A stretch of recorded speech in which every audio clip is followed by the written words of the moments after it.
The 100% Wild podcast is brought to you by OnX Hunt, the nation's #1 GPS hunting app. Download today in the Google Play and App Store. Hey, hunting junkies, and welcome back to another episode of the Drury Outdoors 100% Wild podcast, proudly brought to you by the OnX Hunt app. Boom. I am Tim Chelsvik. I have Matt no Drury. app. That's You right. are Matt Drury. I have DeerCast. Hey, Heyo. we both have DeerCast. Yeah, we're that's both right. winners. Hey, I gotta tell you, I'm seeing bucks in velvet right now, and it is exciting. Yeah, Dad was telling me that at the farm because I had just looked at a new piece of property last week over in Illinois, and because our farm in Illinois that we leased, we got hit with the HD really bad. We probably found 15 different bucks dead, forested. So, anyways, we're on the prowl trying to find a couple new Illinois pieces, and he was telling me, he's like, should we put the cameras out yet? Usually I wait till July. And he's like, well, honestly, at the farm, we're already seeing them get wide. He's like, so they're developing, right along schedule. It is beginning of June. June here, is flying by. You're seeing people start posting pictures. I just have a hard time. I've kind of adopted that Mark's motto, which is I'm just going to wait till they pretty much are what they are. Get the cameras out. Save your batteries. In July. That's right. And go from there. But that Illinois piece, it's a new piece. So I kind of got to figure out how to hunt it. So I probably need to put cameras up a little earlier there just to see where, generally speaking, they're coming from. But, like most states in the Midwest or really all over the country, they don't have their crops in yet. There's so many, farmers that haven't been able to plant because we had such a wet spring and, there's flooding in so many places. So, I felt like I'm just going to wait, to put the cameras out. But Dad made a really good point. He's like, well, you don't want to do it once the crops are in, because if your farmer plants the whole, so it's got a real big bottom in it. He's like, if he plants the whole thing, you won't have your access to get to the field edges that you need to put the cameras up. That's true. So I'm rethinking, going back, making another trip to Illinois, which is not a bad thing. It's only 2 hours away. So it's a cool farm. Looking forward to seeing more about it this year. It's exciting. Like, there were probably 3 deer that I would have shot on one of my farms last year. They were just good enough size. Yeah. And I think they made it through. Awesome. So I'm really excited to see what they look like. But this farm is such a love-hate kind of relationship. I know the feeling of that. Oh man. I saw a ton of deer when I was back there for turkey season this past spring, and it's just me. Like, I just need to get better, and that's all there is to it. That's the conclusion that I've come to. You need to get better, and I need to get better. Yes. So, the farm, the 262, totally underwater. It's like 11 feet underwater. I think that it crested up there in Clarksville near where the farm is. And you can't just bowfish under deer. 93, but can't do anything. It can't get to it. It's just under 93 historic flooding levels. And then the other farm, the lease, I couldn't get to it. The roads were closed. So it's, it's one of those deals where I've had a hard time getting excited because my spots are just hard to get to right now. Well, this new farm, I think, it finally got me back in the mode. And that's part of the fun of deer hunting, is you're always trying to figure something out. There's always some problem solving aspect, or even just a mindset aspect that you're having to switch or change or revise. I was talking to Aaron Bennett about it, and he hunts up near where I hunt, near, the Ellsbury, Nato, all that area. And he's like, man, it's time to start getting the analogics back out there. And it's like, it's time, but it's hard to, if you can't get to the spot, it makes it pretty tough to want to go do it. But it is time. And his point was, with all the fields that are flooded down there, because it's all ag down there in the river bottoms, it's like they are pushing up into the hill ground, which is where Aaron's spot is and my spot is. And he's like, frankly, if you put the analogics out now and some bucks go there that weren't typically there because of the flooding, you might just entice them to stay and stick around. Yeah, that's true. So it was a good point. So I really got to get rolling and get my butt in gear, frankly. And it'll be interesting to see what happens, because there are laws in a lot of states, and Missouri is one of them, that prohibit hunting deer that have been displaced by floodwaters. Really? Yeah. How's that work?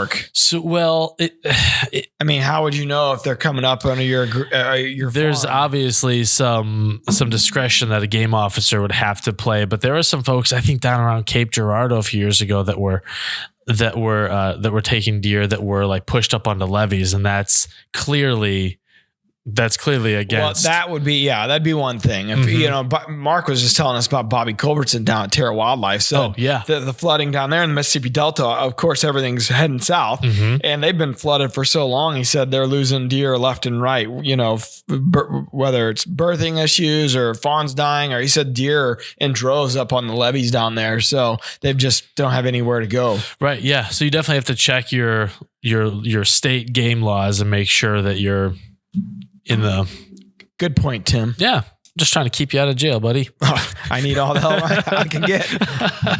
Well, so we were talking about kind of pushing the envelope, learning about new things. Yep. One of the things that's on my bucket list is a Western archery elk hunt. Ditto. And a lot of Midwesterners dream of going out west to kill an elk with their bow, or just to kill an elk. Yeah. And we have a guest today. That's right. That has done that a few times. Yeah. I'm excited because she's basically a pro at this point, and she's got a really cool story, wasn't a hunter always, wasn't in our industry always. And it's kind of evolved into this, badass chick that's, elk hunting with bow and arrow all over the West. So without further ado, let's bring her on. Yeah. Rihana Cary, welcome to the show.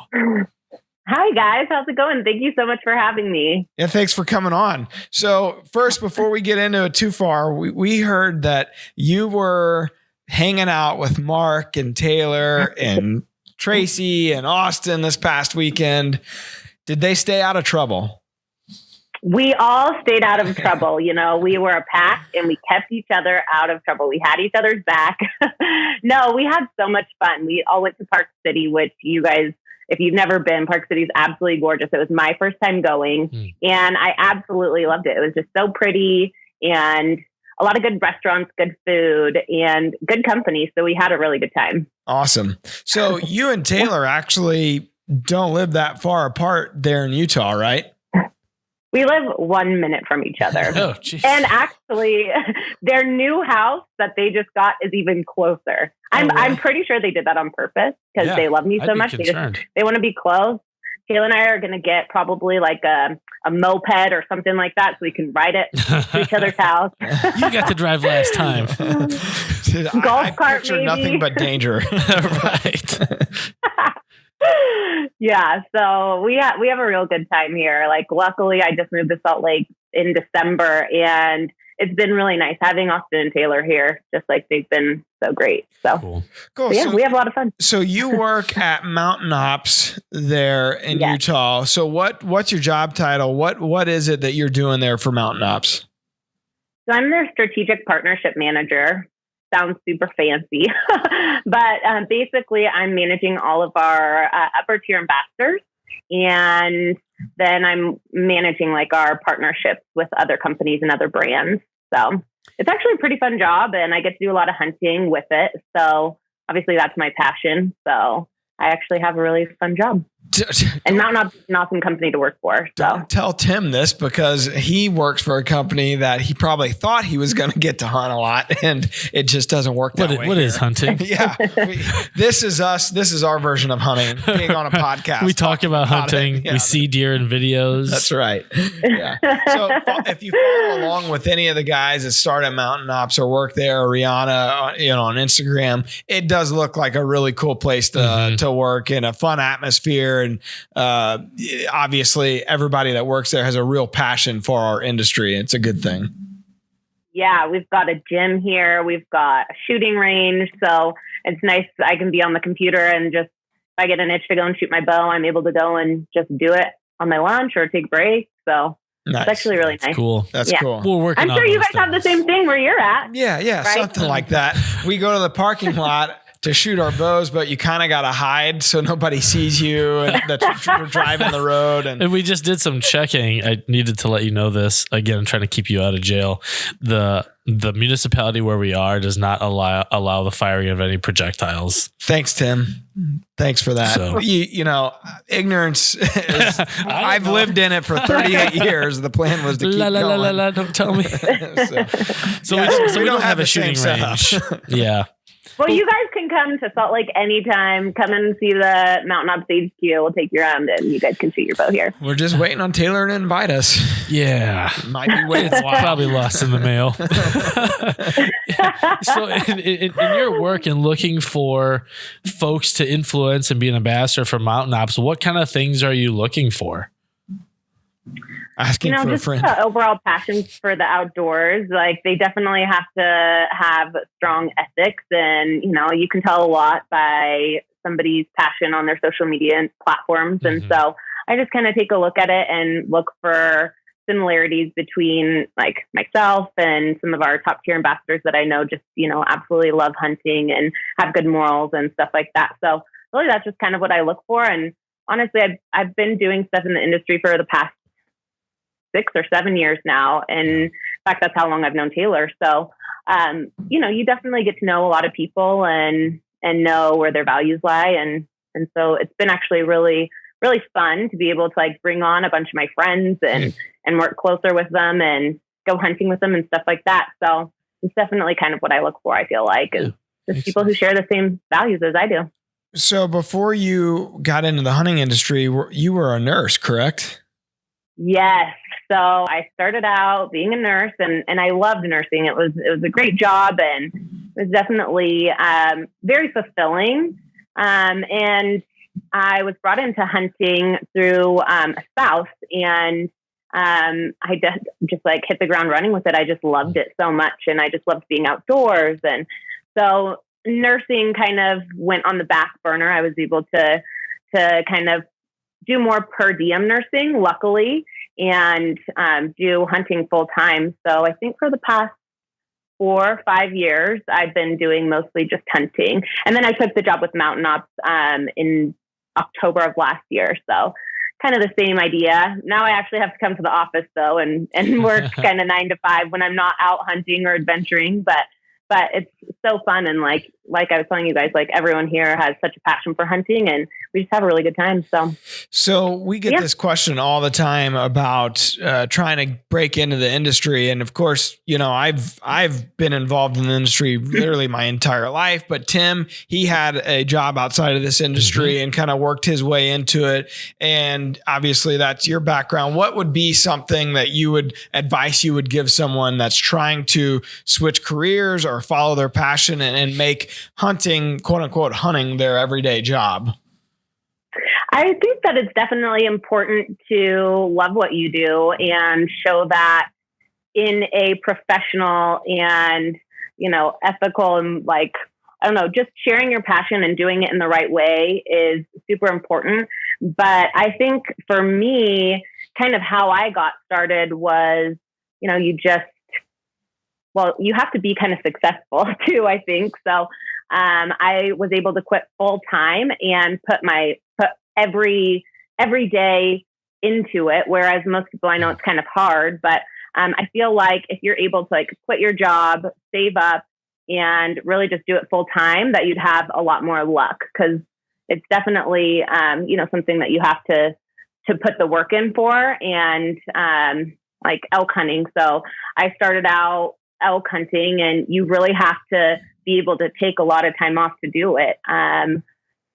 You can definitely do it in a week, but I feel like for me, I was a lot more successful because I was able to take more time off doing per diem nursing. So, the other aspect of getting into the outdoor industry is kind of the path I took, and that was just really good looks. Yeah. Why are you guys laughing at that? Okay, Tim. That can help. That can help. Yeah. But you took it from hunting into an actual full-time job, a position with a manufacturer in our industry. So that leap, how did you end up meeting all these people? Was it going to industry trade shows, consumer trade shows, that type of approach? That definitely helped. So I started going to, I think my first one was SHOT Show. And so you just, meet the right people there. Then you go to ATA, and it's really just networking. So that's kind of my job that I have now. And so I guess maybe Like I love talking to people. I love, having conversations. I love talking about hunting. So for me, I think that's just really what it came down to, was like I would meet people at SHOT Show and just was able to talk to them about hunting. And, I definitely, I have done a lot of research and I know a lot about it. Like I never wanted to come into this industry and be somebody who didn't know what I was talking about. And so I was able to hold a good conversation, and I knew what I was talking about. So that helped.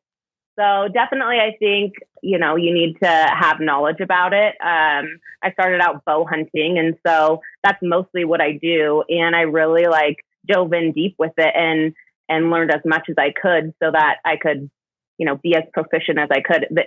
The animal deserves that, but also taking it as a job, you need to know what you're talking about. Mm-hmm. So that really helps. And there are no shortage of people on social media influencers that are the huntress in the negative sense of the word. Like their skill level is about as deep as the 2-dimensional images you're seeing on the screen. That was one of the things that we really appreciate about you, Rihana, that you are a legitimate hunter, and so there's and I'll ask you this question, but do you find that you have to do you have to assert yourself, or do you have to do anything to differentiate yourself when you meet folks, or as you're establishing yourself in this industry that says, no, I'm not these people that are kind of I'm just posing with a bow, but I'm a legit hunter? Yeah, there definitely has been some people who definitely, have not been the most respectful. And I just attribute that to, the social media as it is. Like, I think that it's easy to pass judgment on people just by looking at them. And I've had that happen to me. But honestly, I think that you just have to, I don't know. I guess you just have to kind of get to know someone and let them know, hey, just show that you actually know what you're talking about and that you can hold a conversation with them, because that's been mostly for me, or I guess well, have you killed 5 elk with your bow? If somebody's kind of a jerk about it, then I'll kind of bring that up. But I think too, it's just easy to pass judgment just by looking at at a girl and saying okay, well, she wears a lot of makeup, or she dresses, she's not wearing camo or whatnot. It's really easy to assume that they're in it for the wrong reason. But, for me, I know why I'm in it. I know why I do it. It's because I'm passionate about it and I love it. And if social media wasn't around, I would still be out in the mountains every single day. Sure. Any chance that I got, I would still be doing what I'm doing because it's something that I love. And in fact, taking this job with Mountain Ups, I feel like I've been more distant on social media because I'm able to be, but, and I actually kind of like it. Although I feel like people do like to see what I'm doing and like to see, my story. So I do still share it. But for me, I kind of took a little bit of a step back taking this position and saying I don't have to be on social media now. I can just do it because I love it. And it doesn't have to be my job, So, well, although it is kind of my job, I guess, in a roundabout way. So, kind of going back to Tim's original question, say a Midwestern guy's, he's got this bucket list hunt of wanting to go out west and hunt elk. What would be the first steps? Say you actually drew the tag and you're going to go public land hunting, wherever, Oregon, where you're from. What are the first steps that someone needs to take, and how do they even, because it's a daunting task if you've never done it. Yeah. And there's a lot of land and the physicality of it. Yeah, getting prepared for it, what to pack, what you need to have on the mountainside, what proficiencies you need with your archery equipment, all types of stuff. So kind of give us a 30,000 foot view, and then maybe dive into some detail that the approach you would take. I definitely think that depending on the unit, it's important to try and scout. A really good thing that you can utilize is the local game unit. So in Oregon, each specific unit has a fish and game department that you can call. And typically those guys, they are out in the field every single day. That's their job. So if you can give them a call, get one of them on the phone. Typically, they're a super good resource, and they'll let you know where a good place would be. You'll obviously want to look for good water, good terrain, good cover. So take a look at. You can use Onyx Hunt Maps or Garmin Hunt Maps, and do some scouting, some pre-scouting, and get to know the lay of the land, because that's super important. For me, I like to have multiple areas that I can go and hunt. If you have a certain unit that you can hunt, it's definitely harder. But in Oregon, I'll hunt multiple units, just depending on where the elk are. Every year can be different. So sometimes, they're up high. It takes them a little bit longer to get low. It really just depends on the year. Like you guys were talking about, it's been a really wet year where you guys are at. So it's changing their behavior and where they're at. It's been wet everywhere, actually. So taking that into account. Then definitely being prepared when you're on the hunt is super important. So for me, I do a lot of hunting alone. So one thing I definitely recommend to people is having a communication device when you're out there, so that you can always make sure that you're safe. And then as far as like packing goes, it just really depends on the type of hunt that you're going to do. I mean, there's really good places that you can go and you can take your trailer and hunt from your trailer. I've done that. I can, I'll always bring a spike, like a spike tent or something that I can spike camp out of. But yeah, that's typically how I like to do it, honestly, is like get kind of back in the backcountry and try and get where most people won't go, because I found that that's where I have the most success. It's super difficult in some areas. Can be very saturated with hunters. And so, sorry, my phone. So you definitely have to, try and find the areas where elk are actually acting like elk, because there can be multiple people out there blowing calls all day long, and it really teaches those elk to kind of be quiet.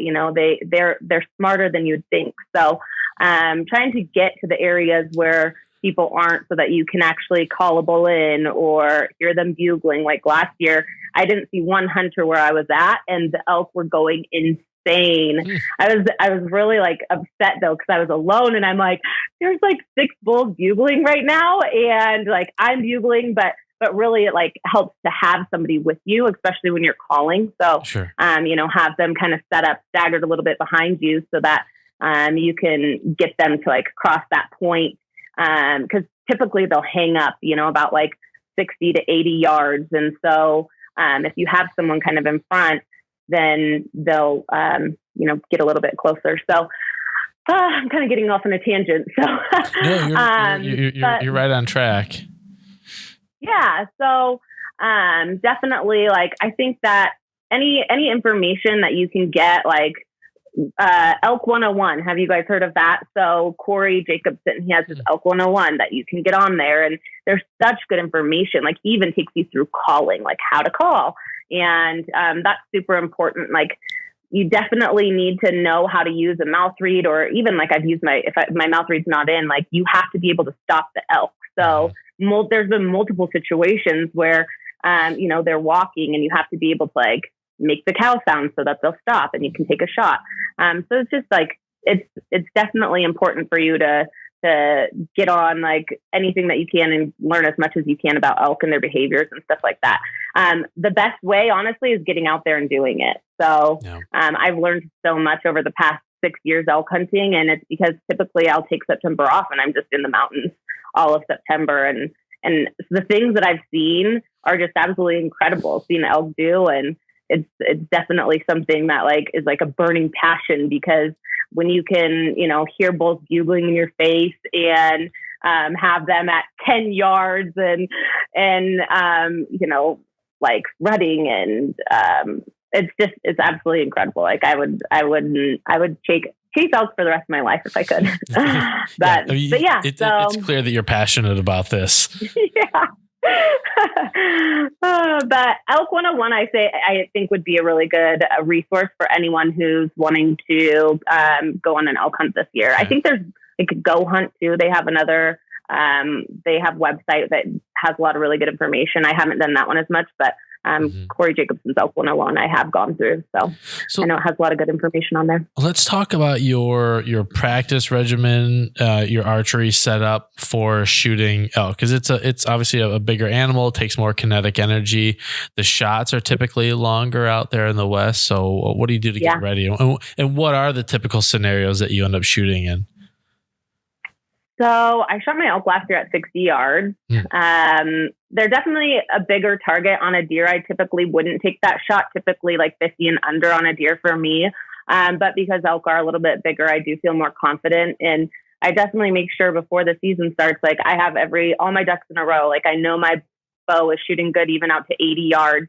It's taken me a while to get there, honestly, to be able to shoot at longer distances, because you kind of have to work up your poundage. So starting out, I think I started at like 45 pounds and then went up to 50, then now like 55, and now I'm at 60. So I have that good kinetic energy. My draw length is 26 and a half, so it's a little bit, shorter. So I feel like that extra 10 pounds from 50 to 60 really helps me get those longer distances, and I'm a lot more accurate at them. So I shot an antelope at 70 yards when I was shooting 50 pounds. And because it was losing that kinetic energy at that longer distances, because of my shorter draw length, it made the arrow do some really crazy stuff. So I was like, dang, I really need to get my poundage up.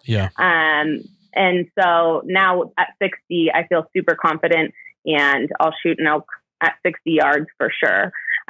65, I'd probably go out to. 70 is a little bit hard, but it just really depends on the situation. If that elk doesn't know that I'm there, or if they're just standing there broadside, I think, you have to be quick in deciding what you're going to do, and practicing, there's always new scenarios. You're always going to be learning. But for me, I definitely try and shoot more like out to 80 yards. Okay. And I feel like when I first go and shoot, like yesterday, I started at 60. Like the farther out you are, the more accurate you'll be at those 20-yard distances.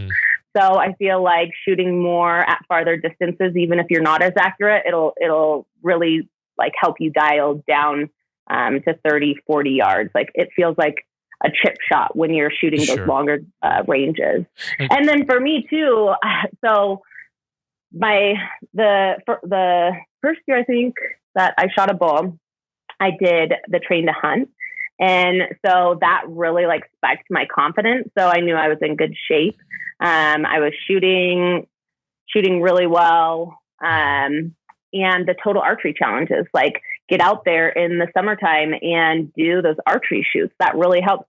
Some of them are 120 yards. So those longer distances and being able to shoot that are super important. I actually have a separate arrow profile for longer range.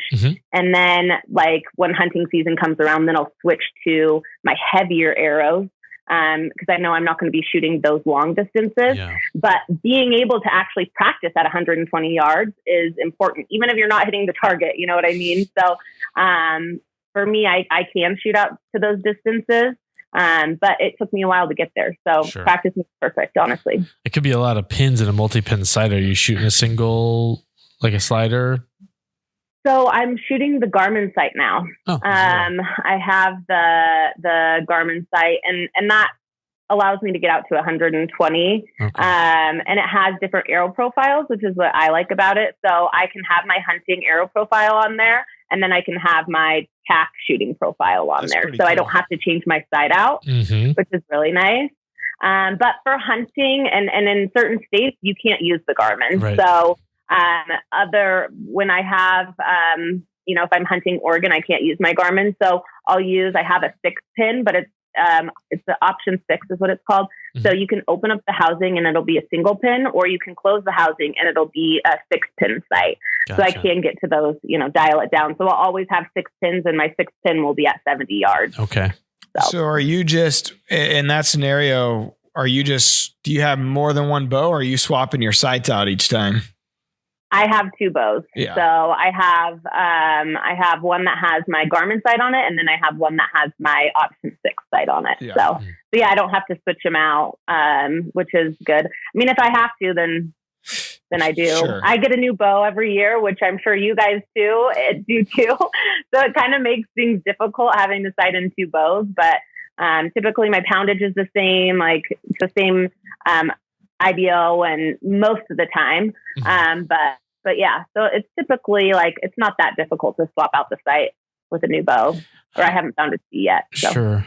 How about a release? Because shooting 120 yards, your release and your process is important. Are you on index style or a thumb release, or what are you shooting? So I have my release right here. It's a spot hog. So I use an index finger. I've tried using the thumb ones. And in fact, like, so I've even shot back tension before, because I have gone through target panic before. So I switched to a back tension, and I was using that for a while. And I never use that hunting just because I don't like, I want to be in control in every situation. And I feel like that one you can't be, although I know people that use them and they shoot great. So I went to back tension, and then I went to a thumb release, and I used that for a little while. But it just, didn't really work for me. So I went back to the index finger, and that helped me get out of my target panic. So that transition from back tension to thumb to index finger, like now I don't have any target panic at all. And I always make sure when I'm going to shoot, like I always rest my finger right on the trigger. Like it's not a hair trigger at all. It's actually pretty hard to pull. So I can kind of like make sure that I'm pulling through my shot with that finger. That's why I like to use it. So it's a spot hog. Index finger release. So a lot of people could be shooting back tension with an index style. That sounds like it's what you're doing. You just wrap your finger around the trigger, and you just make your finger an immovable hook, and you just keep bringing your shoulder blades together and pull through. That way you're not executing the shot with your finger, but it's really your back muscles that are really pulling through the shot. And that helped me when I was shooting an index style release to get over target panic, because you don't know exactly when it's going to go off. So you can't time it. So I want to take us back to the mountains here. You shoot a elk, you're on a solo hunt. What's next? Because that's the daunting task of the track. I have shot a few elk solo, although there's other people in camp. So like I think it was 4 years ago, I shot one. I was like probably half an hour from my father-in-law at the time, and so. I shot a bull and was able to call him, and he came and helped me. Like I can process the animal on my own if I could, but packing that out, especially an elk, I mean, that's intense. I've shot a deer by myself and was able to drag it out. Like I have a deer drag. So that's typically what I'll use. It was hard getting it into my car though. That's for sure. So, but it's definitely my goal to shoot an elk by myself and pack it out alone. I don't know if that's like a dumb thing or not, because you obviously want to make sure that you can get the meat out fast enough. Like last year I was in some situations where if I had shot a bull, which I should have, I shot a bull at 10 yards back there, probably like 5 miles by myself. And I don't know, like, if somebody else was like, hey, you're not going to shoot this elk, if it was more of like God or something, because he's like, you would die packing that out alone. But I would like to do it just to like, be able to test myself, I guess. But typically there's somebody close by that I can call that will help me like pack out the meat. So, and I think that's a lot of Western hunters. They hunt alone, and then, you get an elk down and you call your friends to come and help you pack it out. If they can be there pretty quick. So yeah, I mean, I try and have somebody nearby. Don't be as crazy as I am and try and do it alone. But I do know a lot of people that do, like Wayne Endicott in Eugene, like he'll piggyback his elk. So if he goes back there like 12 miles, and if he shoots one 12 miles, he'll grab a load of meat, and then he'll go walk 5 miles, and he'll go back and get the rest, and then go back to that point, drop it off, then, go the extra 5 miles. And so you can definitely piggyback it. I typically don't go that far. If I'm alone, I'll just go back there like 5 miles or so. So at least I can know that I've done it. But yeah, I haven't had to pack it out alone yet. So can you imagine that, maybe Tim? this year?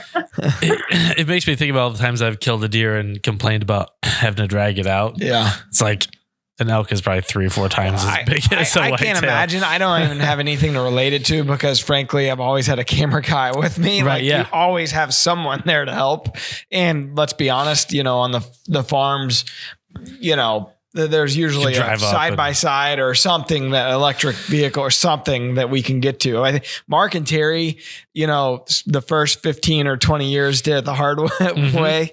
And by the time I came around, they had learned so many things that made it a lot easier on the rest of us. Yeah, different ballgame. I can't imagine being 5-10 miles back in mountain country and packing an elk out. Even when I killed that elk a couple years ago at Wild Country Adventures, they had side-by-sides, and you wouldn't have thought they would have been able to get it up this mountain, but that was all in itself, just watching them drive that side-by-side up the mountain, basically the spine of the mountain. It was like, spooky. Holy crap. Coming back down it. It's crazy. And there's nothing wrong with that. I will take that. Like if I were to shoot an elk, like on a easy road, I would be totally fine with that too, honestly. Yeah. But typically where I'm hunting, it's public land. And so you have to get off of those main roads because otherwise there's tons of other people. So it's a lot easier when you can, hunt places that have that kind of access. I've hunted wild country too, and that place is absolutely incredible. I would shoot an elk there in a heartbeat, So it just really depends on the area that you're hunting and if you need to get away from people or if not, I'm good with doing it. However, I did hunt a ranch last year in Oregon for probably a week, and that was awesome. Because they heard that I was in the mountains alone, and they're like, "Okay, you should just come and hunt with us. We'll help you pack it out." And I was like, "Okay, I'll come and hunt with you guys for a little bit." But there is something that I enjoy about being out there and just because too, and I feel like I sometimes need to prove it not just to other people, but to myself that I can do it. I don't need somebody else there to walk me through it. I don't need somebody to tell me, to draw or to not step there or whatnot. I like to be able to be proficient myself. So do you think that's the only reason that I do it. You think that you feel that way because you're just trying to prove something, not only to yourself, but to others that, hey, I'm a female. It doesn't matter that I'm a female. I can do it. You can do it. Here's the proof. Is that the mentality? I think it's mostly my own complex, honestly. It's mostly just me wanting to be able to, do it on my own. I don't like people telling me what to do. Who does? Maybe there's some people that like that. But for me, I don't like people telling me that I can't. I don't like people telling me that, I'm not a good hunter. I don't like people telling me that I wear too much makeup.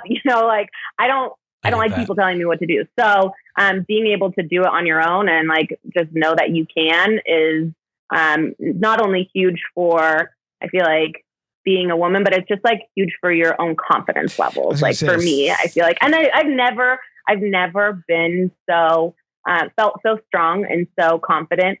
And it was hunting that brought it to me because I was never like that before. I never would have ever thought that I could do certain things that I have been able to accomplish.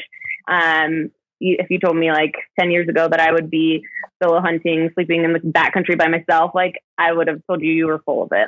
I never would have thought that would happen. But, it's just a crazy journey that I've gone on that has made me feel super confident, I can do anything. So in a way, I think modern society has kind of declawed the human spirit. Well, for sure, because it's easy. Go to the grocery store. That's the point. Right? Yeah, and we know if you declaw a cat, they just lose a part of their spirit. That's now illegal in New York. They're really looking out for the felines in society. So are straws. That's right. Right. But I think if more people had access to these experiences, it's the notion of being self-actualized, feeling that you are in the role that you were intended to be. Yeah, it's in every one of us, right? We're here because somewhere back in the lineage, someone hunted somewhere, you survived because of that lineage. So it's in all of us. Donnie Vincent talks about that a lot. Yeah. And to your point, I think many of us have just been declawed through time, and that's just the way the society is. I mean, that's evolution of sorts, but that's also, evolution's not always a great thing. No, absolutely. So, yeah. Yeah, I think that like overcoming challenges, overcoming obstacles really builds a person's character.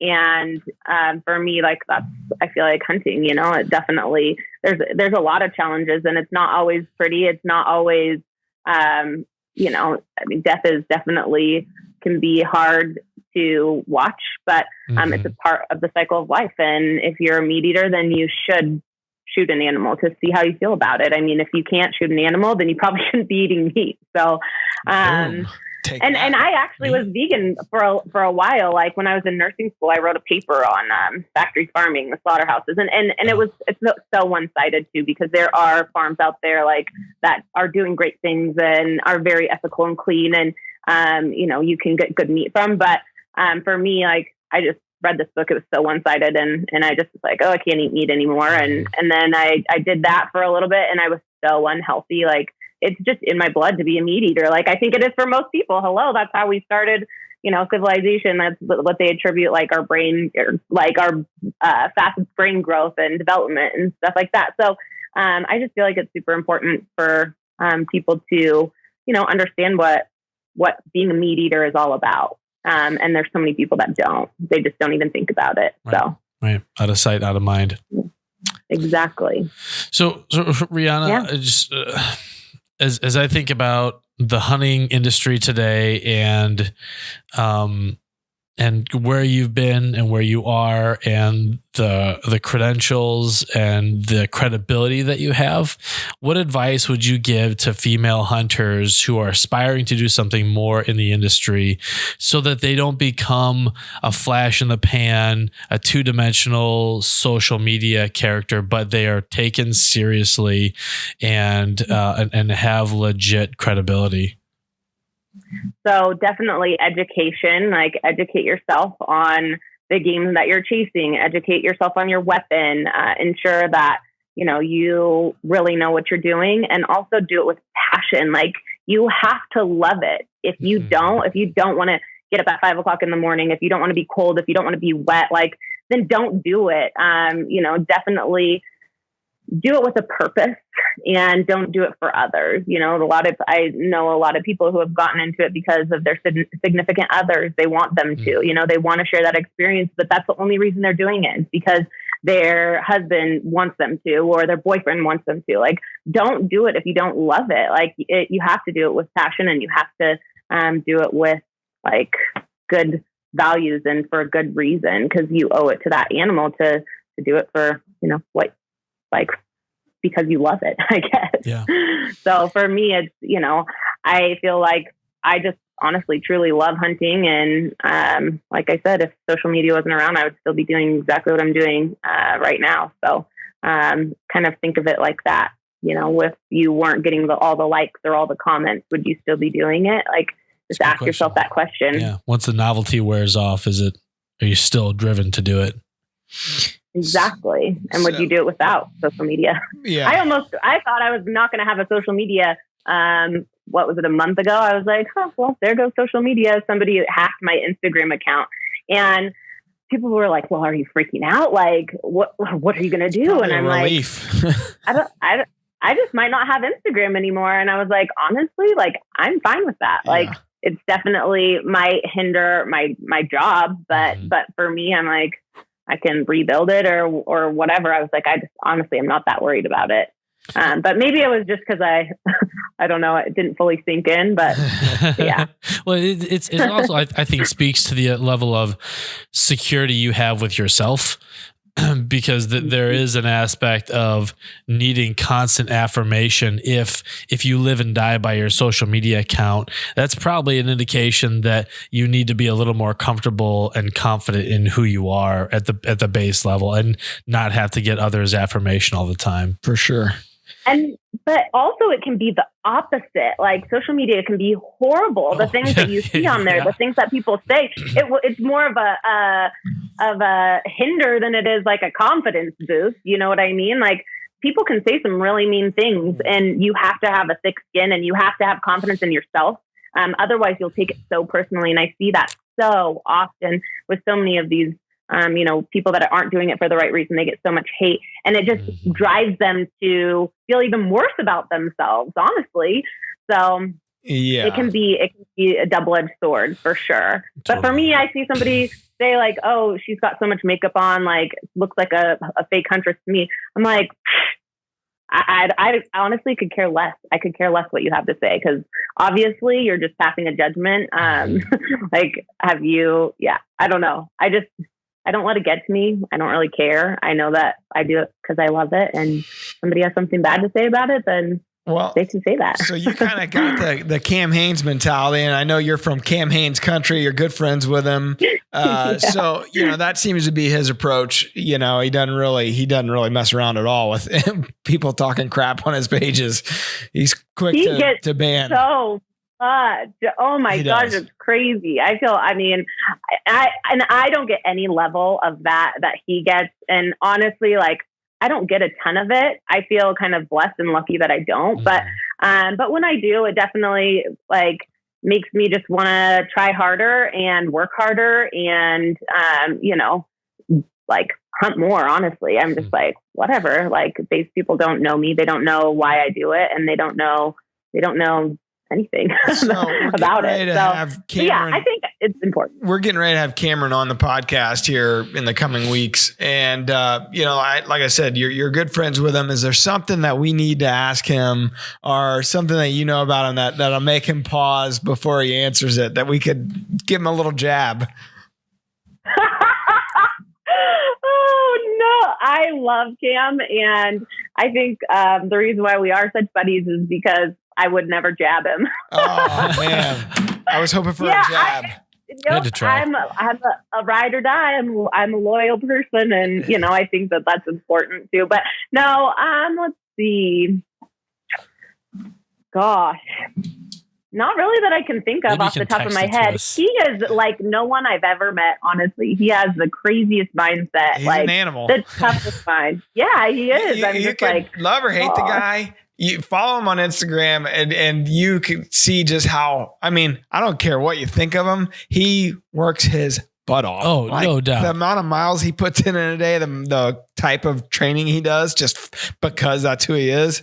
I don't care what you think about the guy. It's pretty unbelievable to see how far he can push the human body. Well, there are a few people, and he has to be also just a genetic specimen, because there are a few people that can lift and do the strength training that they do, plus the endurance athletics. It's usually that's two camps, and you're either an endurance athlete or you are focusing on strength, and you have a heavier frame or you have a slight frame. Really, there's only two people I know that do it: Cameron Haynes and then you, of course, Tim. The names are synonymous with each other. Is that Tim Chelswick or Cam? I can't tell. I'm looking at a Morel target with Cam Haynes' name on it, but I've never someday it'll happen. Tim K.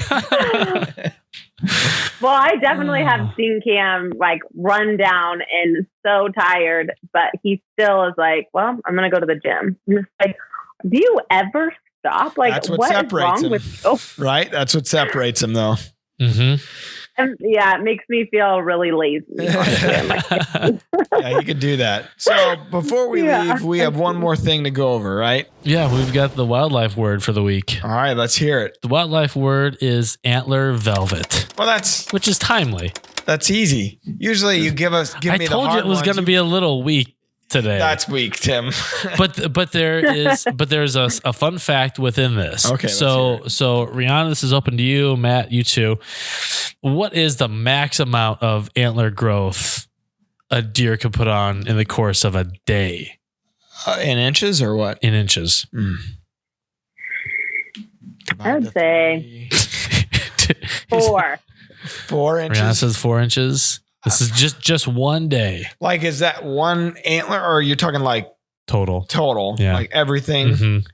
I would think it'd be more than 4 then, right? So you got a giant deer that's got a bunch of. Oh. It's 2 inches. Wrong again, Matt Drury. I hate to. You're good at Did being you guys wrong. know- They're going to take a picture of me trying to do this, and it's going to be like the Beautiful Minds movie where the math equation is next to my head. He's got remainders up above his head. Yeah. So 2 inches is pretty impressive for a day. That's what. That is crazy. So I was told, I found a bunch of elk velvet, and I was told that it's really bad luck if you don't eat it. Have you guys ever heard that? Eat the velvet? I know that, like, in the Asian community, right? Velvet is almost like a healing. Soft racism. Yeah, it's like a healing power, right? They use it for antlers are also considered aphrodisiacs in some Asian countries. Well, on the velvet side, like, that's got some crazy growing power in there, right? I mean, is there anything else? It's nutrient packed. I mean, people eat placenta. Way to bring it down, Tim. Way to get sick. Tim always makes this part really weird. Yep, it's 100% my fault. Apologies, everyone. Well, so now everyone out there, if you ever find velvet, make sure you eat it. Otherwise, you'll have a bad season. That's what I was told. So. Yeah. Well, but the weird thing is, I've never seen velvet. You know, when deer begin to shed their velvet or rub it off or whatever, have you ever seen it anywhere? I eat velvet every day. Okay. I mean, have you ever seen it before, Rihana? Like actually on the ground or something? So that's what brought it up is I found a huge piece of elk velvet. And so I took a picture of it and put it on my social media. And some guy said, now, actually multiple people said, if you don't eat it, then you're going to have bad luck. And I was like, I'm not eating this. That's disgusting. I'll take the bad luck. I do whatever people on social media tell me to do. I will eat that. Yeah. I couldn't do it. I don't think I could do it. Even if you deep fried it. Yeah. Put some. I mean, it's hairy. Is that just... I got texture issues. No thanks. I think they fry it out and then they crush it up and put it in like pulverize it and powder. Yeah, I mean, I could dump it on something. And let's do that deep this fry year. it. We go look for velvet in August. Okay. Do a taste test. No problem. Whose velvet dish is better? Let me know. Let me know how it works. I'll let you know. Don't be waiting by your phone though. We should probably end this show. Yeah, because you made it weird again. Yep. We had such a cool guest. You always got to make it weird. When we had the cool That's guests. my job. Rihana, well, actually, I'm the one that made it weird because I'm the one who brought that up. It is Rihana. Yeah. You're weird, Rihana. So we'll include your email in the show notes so people can complain. Okay, Rihana Cary from Mountain Ops, thank you for joining us today. Matt Drury, thanks for being along for the ride. Well, I think I brought you along for the ride. So thank you, Tim. Let's both thank each other. If you want to be a part of the podcast and send us a question of the day, go to dryoutdoors.com/podcast and click the send voicemail button and leave us a voicemail with your name, location, and what your question is.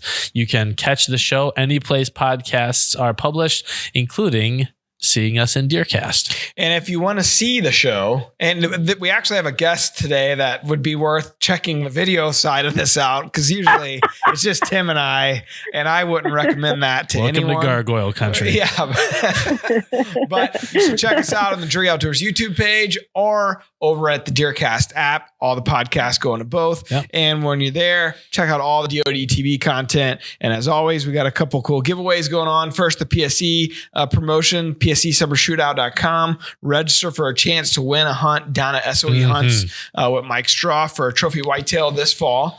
And then the big one is the farm. The farm. We're giving away the farm. So if you want to win the farm, 60 acres, North Missouri, totally pimped out by Mark and Terry, which just sounds bad as I said it. They put in the food plots, the fences, the gates. That's what people think of when they think of something being pimped out. You don't need to explain it. And the trail cameras, you can check out all the farm updates. We stocked the pond, all kinds of cool stuff. So go over to the DeerCast app, click the farm giveaway tab, and you can enter today. Yeah. So do it now. And we're going to shut this thing down. All right, let's do it. See ya. Peace. Bye.